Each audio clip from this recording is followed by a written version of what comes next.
بسم الله الرحمن الرحيم السلام عليكم ورحمة الله تعالى وبركاته نبدأ وضيع كسور هذا برنامج فين حسابات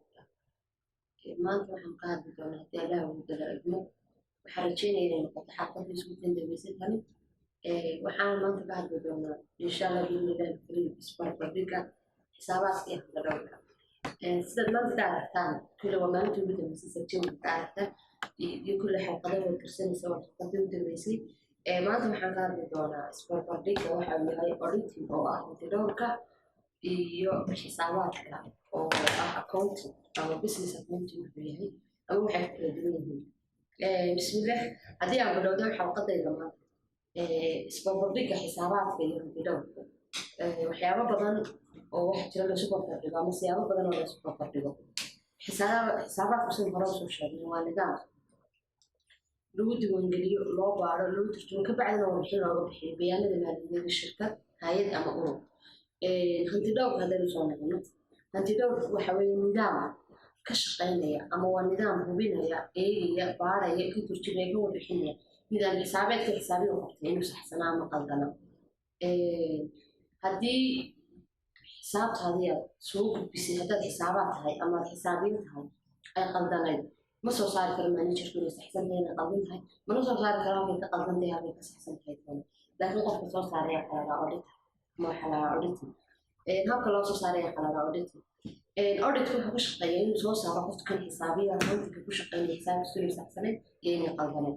audit wuxuu ku shaqeeyaa inuu qoro warbixin ku saabsan sidii xisaabaadku u qorro warbixin ku saabsan xisaabtiisa audit wuxuu ku shaqeeyaa ama shaqadiisuba waxay tahay inuu audit gareeyo baaro kabacdi turjumo oo warbixin la mida tii uu ka soo saaray yacni warbixin sidii uu soo saaray sida warbixin loogu soo saaro oo ka soo saaray bayaanadii maaliyadeed qofka xisaabihiisu diyaariyay auditka iyo accounting marka la isku dhigayo accounting waa shaqo continuous ama daily ah maalin walba la qabto waxaana ku dhacdaa isweydaarsi alaabeed wakaaladeed hay'adeed agencies ayay ka dhacdaa haddaba xisaabaadka haddii yahay nidaam socda oo continuous ah oon maalin la istaagin hantidhawrku waa maxay ama auditku waa maxay auditku isagu maaha continuous micnaheedu maaha maanta hadduu xisaab qofkii xisaabiyaha sameeyey maanta xisaab xiray maanta xisaab dhameeyey ama transactionkii maanta ama dhacdadii maanta iibsi ama wax soo iibsi ama xisaabaad ay hay'adda ama shirkadda ama ururka maanta ka dhacayay micnaheedu maaha inuu auditkuna caawa qaato oo kasoo shaqeeyo oo soo eegana saxsantahay qadinta taa micnaheedu maaha hantidhawrku waa waqti gaara ayuu yimaadaa oo periodic marka la waa waqti loogu talagalay haddii xisaabta 3 bilood mar la xiro 3 bilood buu eegay haddii xisaabta 6 bilood la xiro 6 bilood buu eegay haddii xisaabta sanadla lagu xiro sanadlahaas buu eegay ma madax banaano qofka accounting haddaynu sheegno astaamaha ama waxyaabaha ku kala duwan yihiin qofka accounting ma madax banaana manager baa maamula departmentkiisa accounting qof baa u xidha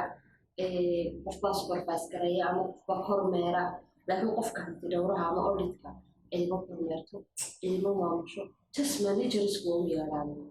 marka u yeedhan waxaa siiyay duties ama waajibaad uu shaqada uga qabanaya ama shirkadda meesha uu qabtaa uu baaraa uu soo eega uu warbixiya kaba dambaystana wuxuu keenaa reportka haddii uu qaldanaan qaladkii wuxuu sheegay halka qaladku ka dhacay halkaas horumarintu ka dhaceen hadduu qaladaad jirin hadduu saxnaan jirin shirkaddu xisaabeedkeeda iyo nidaamkeedu sida u socdo iyo xisaabiyeedu waa wanaagsan yahay haddaba waxaa jira astaamaha kala duwan yihiin xisaabaadka iyo auditing ama hantidhawraha iyo xisaabiyaha ama xisaabaadka iyo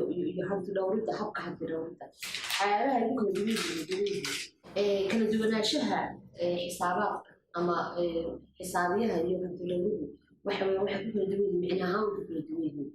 oo marka la qeexayo xisaabaadku habka loo diiwaangeliyo loo duubo loo turjumo kabacdina warbixin looga diyaariyo halka uu yahay hantidhawruhu ama hantidhawrnimadu ama hantida habka hantidhawriddu ay tahay habka loo eego inuu saxsanaa xisaabaadka warbixintiisu iyo inuu qaldan hadduu qaldanaan jiro meesha ku qaldanaa la sheego ma saxaya isagu lagu sheegaya oo meesha ku qaldanaa waxay ku kala duwan yihiin oo kale waqtigii qofka xisaabiyihi ama qofka xisaabaadka ku shaqeynaya daily halka qofkan ku shaqeynaya biloodigo uu 3 bilood hal mar imanayo haddii la xirayo 6 bilood hal mar imanayo halkaa mar hadday ugu badataan wiig wax ka badan qaadanin sanadla hadday tahay laga yaaba bil wax ka yar ama 20 bisha ku dhameeyo waxay ku kala duwan yihiin oo kale jeekingkii qofkan xisaabaadka maalin walba xisaabtiisa u jeekaraya oo intaan gudbin warbixinta ka hor u jeekaraya sida hore ugu soo sheegnay astaamaha xisaabiyaha wanaagsan waxaa ka mid ah inuu maalin walba jeekarayo 2 jeer intaan managerkooda ama intaan kormeeruhu inuu xisaabtiisa isagoo inay saxsan tahay oo maanta dhan shaqeeyo hadana waa inuu hubiyaa xisaabtiisa 2 jeer marka waxay ku kala duwan yihiin ama isbarbardhiga labadan shay ama labadan qof waxay ku kala duwan yihiin kala daily ama maalinle ayuu u jeekaraya ama u hubiyaa xisaabtiisa kalina wuxuu hubiyaa markaa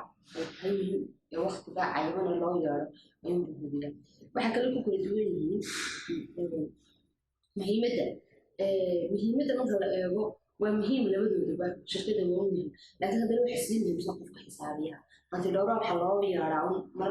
laga shakisayay inuu kala dhacay mar laga shakisayay inuu musuq maasuq dhacay mar laga shakisayay inuu wax istaba marayna dhacay laakiin qofka xisaabiyaha lagama maarmayo kambanigi kama maarmayo ururkii kama maarmayo shirkadii kama maarmayso oo dhibaarminka xisaabta ama waaxda xisaabinta waa inuu qof xisaabaad ka shaqeeyo qofkii xisaabaadkana lagama maarmayo shaqadiisu waa routine oo daily marka lagama maarmayo laakiin auditka waa laga maarmi karaa haddii qofka xisaabiya iyo qofku kalsoon yihiin waxba sikin waa laga maarmi karaa laakiin auditka isaga waa laga maarmi karaa waayo waqtiga loo yeedhaa waqti kasteera waxaa jira marka auditku uu samaynayo xisaabintiisa maxaa muhiima waxa muhiima auditku qofka akoontiga wuxuu gudbiyaa riboodkiisa qofka ka sareeya supervisorka laga yaabaa supervisorku sida uu gudbiyo dhibaarminkiisa qofka haysa xisaabaadka laakiin qofka auditorka qofna ma hoos tago samaro ugu sheegay cidinama maamusho cidinama dabagasho isagaa waxaa lagu dhiibaa macluumaad dhamaystiran oo shirkaded macluumaadkaasu soo turjuma markuu soo turjuma soo celi caalamka uu keenay managerka marka riboodka akoontiga wuxuu keenaa un dhibaarminkiisa haddii ugu sareeya cid haysata markaasu manager uu sii maraa dabaqadihii kala sareynta maamulidda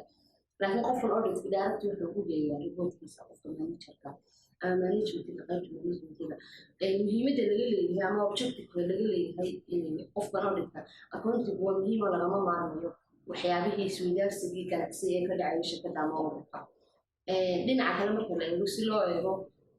faa'iidadeena iyo khasaaradeena khaladaadkeena iyo saxnaanshadeena kama maarmayno qof khaladaadkeena inayna tusa saxnaashadeena inayna bogaadiyeenayno qofkaasoo audiga